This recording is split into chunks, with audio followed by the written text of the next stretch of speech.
What's up, Cyberhawks? It's your man Eric. It's been a minute since I have been on this channel, but I'll try not to have like 3 months gaps like this. A lot been going on, with my life, but I wanted to do a video kind of just going over, I guess, my almost 2 years now worth of experience in cybersecurity, being a security analyst, and kind of just answering, I guess, top 10 questions people may have who aren't in cybersecurity yet, who may want to know. I use ChatGPT. Let me go ahead and bring that screen up. I also got this screen up too, kind of just showing some of my hack the box videos when I was doing stuff on there. But let's go ahead and go over some of these questions. So the first one, how did you actually get into cybersecurity? All right. So that's the first one. And yeah, if you guys haven't seen that video, I'll definitely recommend that one. But I know I talked about it. I made a video on this channel, I want to say. But anyway, I applied, applied, applied, applied, applied, applied, applied, applied, applied, applied, applied, applied. I applied to a lot of jobs, about, I want to say like 1,700, so close to 2,000. And that's how I was able to get my first role that I'm currently at and enjoying a lot. Now, outside of just applying to jobs, I was doing a lot, with tech in general. Josh Matter course that helped out a ton, being able to kind of just learn like what people actually do in a real life scenario, like if they're really working for a cyber company, and being able to practice my skill sets with different technologies like that, being able to use like Microsoft Azure, Microsoft Sentinel, Nessus for scanning and different things of that nature. So Josh Matter course definitely helped out a lot. And even prior to that too, I was upskilling myself, trying to get certifications. I ended up getting my ITF plus first, then my A plus, and then my network plus, and then my security plus, and then the AZ 900. The first four I got, the ITF A plus, security plus, and network plus, I got that from Master ITs. I was taking his course. Shout out to him. And then after getting those certifications, around that same time, I got this internship with Microsoft that helped out too. And I was able to learn more about Azure and then get the AZ 900. And then after that, like the internship. So it was like a good maybe 2 years maybe worth of upskilling, and then just applying to a lot of jobs to get my current role. And if I could change anything on that, I would have been applying to all these jobs while I was still working on those certifications. I wouldn't have waited, because in one of our groups that Josh Madacor has, a lot of people were talking about that, actually, how while they were still like working on their master's degree, or working for their bachelor's degree, or working for some type of certification, they were still applying to a whole lot of jobs, and they were able to get a job before they even got that certification, before they even got their degree. So if you are if you are thinking or interested in getting into cyber, I would still be applying to a lot of jobs while you're still on your grind, while you're still working for certification, still be applying. And even if you don't get it, you can kind of get an idea of what type of question that they're asking, so that you can have like a higher chance, have a better fit there. So yeah, that's how I got into cyber. So let's go ahead and look at the second question. Do you really need a degree or certifications? Now, no, you really don't. As long as you know everything, or I guess whatever, I guess, discipline that you're in, you don't necessarily need certifications or a degree. Now, if you're working like in GovTech, for example, I think I guess the parameter on that one, or limit on that one, is to have a security plus degree if you want to get on the cyber side of things. But I guess you could work for like help desk and different things of that nature. But I guess you may need an A plus for that. So yeah, like for GovTech, for cyber, yeah, the security plus. But outside of that, I guess you technically don't. Getting like higher certification like the CISSP, CISSM, and different things of that nature can help you out for sure, because you see those on like every job application, but you don't necessarily need it to get a job. The same with a degree, you don't necessarily need that. And yeah, if you have like a master's or like a bachelor's, I think that can help out more with like the managerial side of things. However, if you're going to be starting out in cyber, you're going to start out with entry level, mid level. You're not going to be starting out as like a manager. You're going to be, the SOC analyst or the security analyst. So you don't necessarily need that to actually get into cyber or to tech in general. And let's look at the third question here. What does a cybersecurity analyst actually do all day? Most people think it's hacking 24/7. So I guess it depends on like where you work, because it's like a plethora of different things. I know it's a SOC analyst, you're really focusing on the alerts, and I guess sending those alerts out to the correct departments. However, on the security analyst side of things, like again, I guess it depends on what company you're at, but like you're doing like a lot of different things. And if our company had like a SOC, I guess they would send the alerts to me.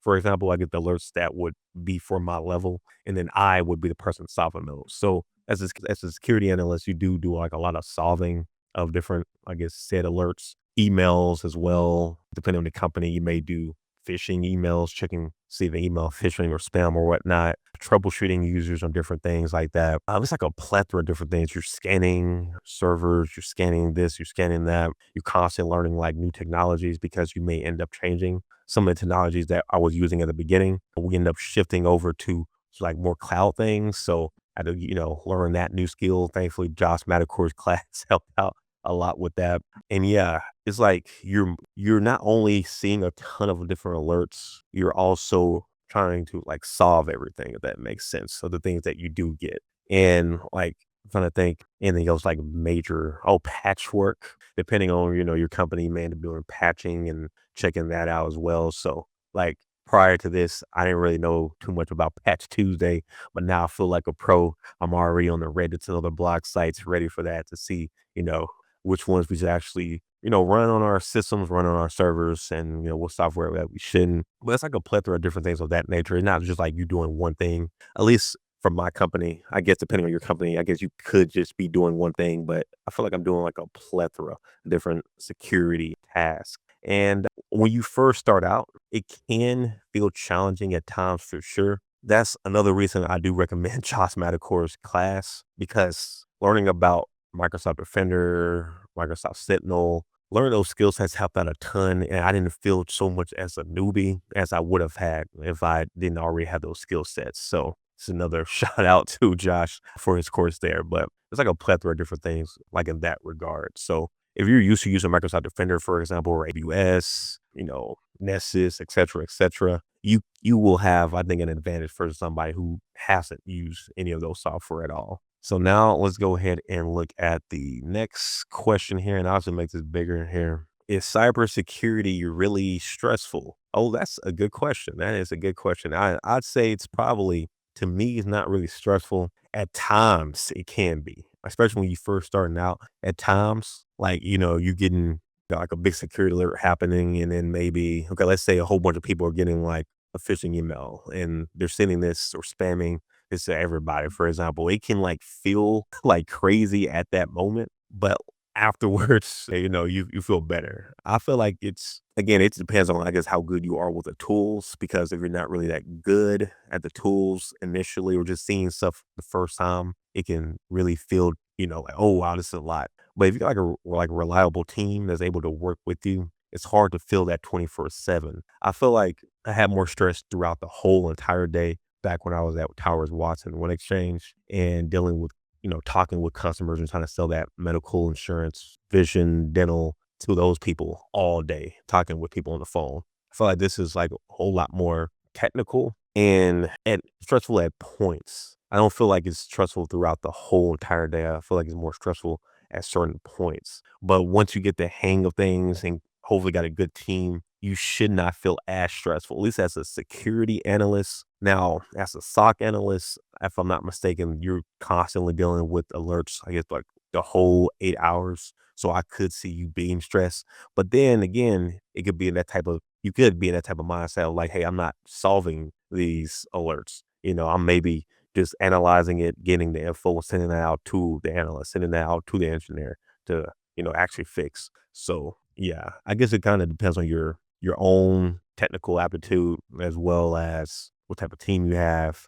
and yeah, the what day it is. Because again, some days can be, more chilling, kind of learning and, doing more manual tasks. And then other days it can get like, oh, okay, gotta knock this out, gotta knock this out. This is clearly comes on. I gotta knock this out. But I don't know. I just don't feel like the whole 8 hours, at least not consistently, has it been like super stressful. But again, it kind of just depends too on you as a person. I guess your technical aptitude for whatever, I guess, security architecture that your company has. Now, number five, how long did it take you before you felt confident? That is a great question. And I guess that's kind of dealing with like tech in general. Like you feel confident a lot, but you don't at the same time because it's like so many new things to learn. It's so many new technologies to learn. Again, stuff I'm using not right now, like within like the last like 3, 4 months. Some of this I didn't even think about like a year or two ago when I first started. And now we got like AI and different things of that nature. So it's like new stuff to learn on that aspect as well and seeing how that can help you out with your job. So I want to say like giving me some type of confidence, maybe after like 3 months, 2 or 3 months, I had some type of like baseline confidence. However, like full confidence, like I know everything, I don't have that. I don't think most people in tech have that because it's like technology constantly or consistently grows. So it's like you're always learning something new. So it's like you may be confident at this point with some type of tech, but then bam, you had to learn like a new software. And then kind of have to get those steps back in to learn that one too. So yeah, I don't think, you're going to be 100% like, I know everything. But hey, you know what? Maybe you may stay at the company, maybe 5, 10 years and maybe they may not grow that much. Or maybe you might be in gov tech where you're using like older tech. So it's easier for you to stay consistent on just learning just one big skill that's more niched, but very important. So number 6, what skills matter more than technical knowledge? This sets you apart from generic advice. Okay, that's an easy one. And I would say that's being able to talk to people, being personal to people. I think that's a big skill that can actually help you out in keeping your job, but also help you out with just having coworkers and XYZ, being able to like recuperate that niceness. I try to like when I'm going over my different security things with like people who may seem like they broke like a security policy or close to it, or may break something that may be going against like our DLP, which is data loss prevention policy or protection policy. Yeah. But anyway, I try to not be mad at them and not try to treat them as they're dumb. I try to tell them like the concern and try to be personable with it. And in turn, they usually follow my instructions and they're usually nice right back. So it's like I don't really have any like issues with, I guess, with anybody at my company, at least so far. And I feel like a big part of that is me being personable, me being easygoing, me being empathetic on how they feel or how other regular people may feel when they get, certain technical difficulties that they need to explain in like in layman's terms, or they just don't want to feel like they're dumb. So not making people feel like they're dumb can help out a ton. Because I've seen that in other companies where like the tech people are like very mean, rude, and like they expect you to be a pro at this, but you're calling them from help. And that's it gets like a sour taste in your mouth a lot of the time. So yeah, being personable that helps out a ton. Being personable, being nice, kind. Well, not okay. Okay, don't be nice. Be kind because you just being nice that's like fake. You want to be kind. You want to be actually empathetic. You just being nice and being a pushover. No, that's not gonna get you nowhere. They're not gonna get you nowhere. They're gonna just get you more work. So yeah, forget the niceness. You should be a kind person. You can be a kind person, be empathetic, be able to help out people, actually be there for people. You don't want to be fake. So yeah, I just say being kind, being personable, that can, set you apart. And probably get you, a job too when you're talking with the recruiters and whatnot. And then 7, what mistakes do beginners make? Oh, that's just a good one. This is a good one. What mistakes do beginners do? Probably falling for, I don't know, maybe phishing emails when you first start out of the company. I know that's, even though I work in security, yeah, I kind of low key fell for one like my first day because I didn't like at that time I didn't realize like the email structure and what type of emails I were like, what type of emails I should expect to get. So I kind of fell for one, like my first or second day, which is crazy. But everybody was super chill with it. I mean, like I just started out. So now I wouldn't fall for those type of emails. So yeah, I would say maybe phishing emails. Just watch out your first day, your first week,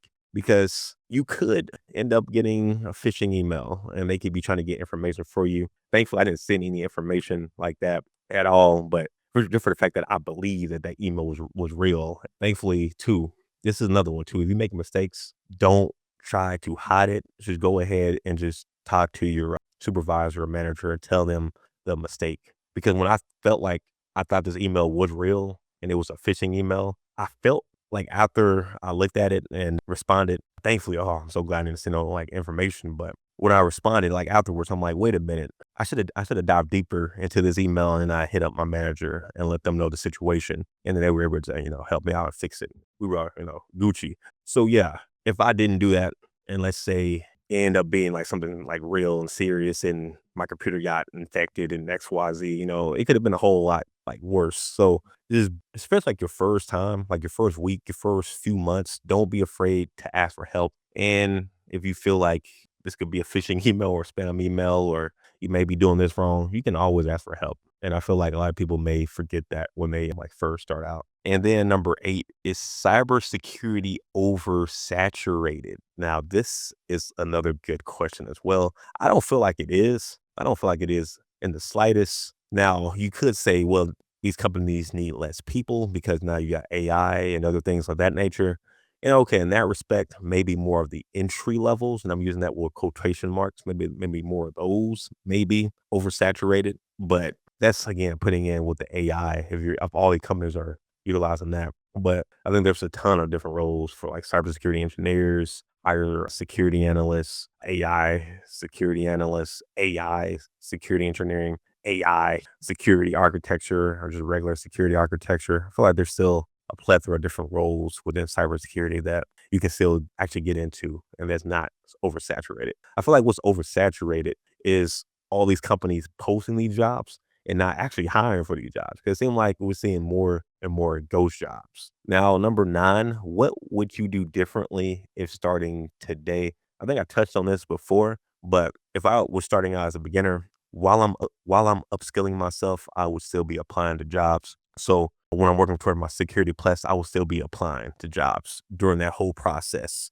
because you may not get any callbacks like the first few months, but maybe that third month you may start getting some callbacks, and you're 3 months more ahead versus you waiting until you got done with studying and then taking that certification, and then waiting another 3 months from you constantly applying to job for 3 months to actually get to the place that you were with, just starting from the beginning. Another thing I would probably do is probably not work towards like A plus, ITF plus, network plus. I'll probably go straight into security plus. Maybe on the networking side, I would look into possibly just learning the material, learning like the OSI model, the 7 layers of that, knowing the acronym for that. I guess people got different ones, but an easy one to remember is please do not throw sausage pizza away. That's an easy way to see the 7 layers in your head, especially after you've done repetitions of it. So I will look into that. Maybe just learning the network plus skills, maybe learning the A plus skills, but not taking the certification, and kind of spending more time on the security plus so that I'm able to not only apply to regular jobs, but also have the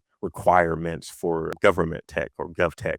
So I could also apply to gov tech jobs. So that's probably one of the big things I would do if I was just starting out now. And then number 10, is cybersecurity worth it in 2026? And I want to say that's a resounding yes. I think it's totally worth it in 2026. I think it'll be worth it for quite a while. Now, something that to look forward to with this, I think, is AI security or AI. I was in this, what do you call it? I was like in this webinar, in the school webinar from Josh Madakor about a month or two ago. And in that, a lot of people, they were talking about like their cybersecurity journeys and whatnot. And Trevino Parker, I believe I'm saying his name right, he was talking about this agentic AI and how he started learning it and whatnot because he heard about it, I believe, from Josh Madakor, because Josh also has a agentic AI course. And most of it's free actually on the course. The only thing that costs is really just to be able to use it within an actual like working environment, so you can kind of see how it actually works. But you can like watch the videos on his school, I believe, for free still, and you can watch the videos and still learn